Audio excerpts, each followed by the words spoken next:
pendudukan Jepang menjadi masa yang berat bagi bangsa Indonesia. Namun, justru di tengah tekanan inilah lahir strategi perjuangan yang cerdas dan fleksibel, yang akhirnya membawa Indonesia menuju kemerdekaan. Meski Jepang berusaha menekan rakyat dengan kerja paksa dan sensor, semangat nasionalisme tidak padam. Justru penderitaan ini memicu lahirnya strategi perjuangan baru yang lebih kreatif dan terselubung. Kerjasama taktis bukan dukungan, melainkan strategi terselubung. Tujuan, menghindari represi langsung Jepang dengan bersikap seolah patuh. Menyatukan rakyat dalam wadah organisasi agar tetap solid.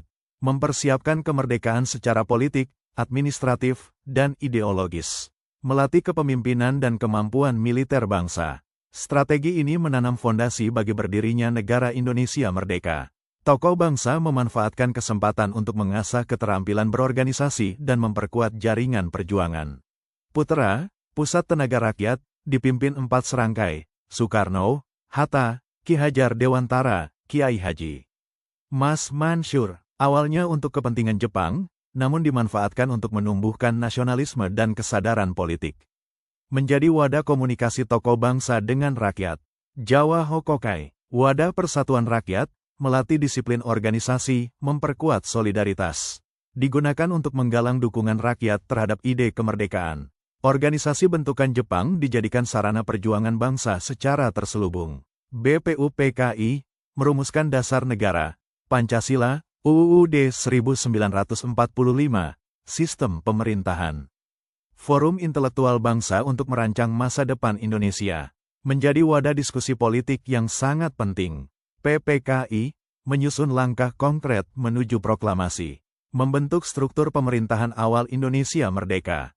Peta, pembela tanah air, melatih pemuda Indonesia dalam bidang militer. Melahirkan kader-kader TNI setelah merdeka.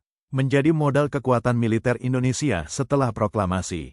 Strategi ini menyiapkan aspek politik dan militer sekaligus sebagai bekal kemerdekaan. Perlawanan fisik, pemberontakan peta di Blitar, Supriyadi, 1945, simbol keberanian melawan tirani. Perlawanan rakyat di Aceh, Singaparna, Indramayu menunjukkan semangat pantang menyerah. Meski sering ditumpas, perlawanan fisik membuktikan rakyat tidak tunduk sepenuhnya. Perlawanan pasif, menolak perintah Jepang, sabotase kerja Romusha, menyembunyikan bahan pangan.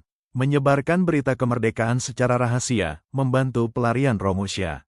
Perlawanan pasif menjaga semangat rakyat tetap hidup meski dalam tekanan. Tokoh penting, Sultan Sejahrir, Amir Syarifuddin, Tan Malaka, menyebarkan ide antifasis dan antikolonial melalui jaringan rahasia. Mengorganisir gerakan bawah tanah untuk mempersiapkan kemerdekaan.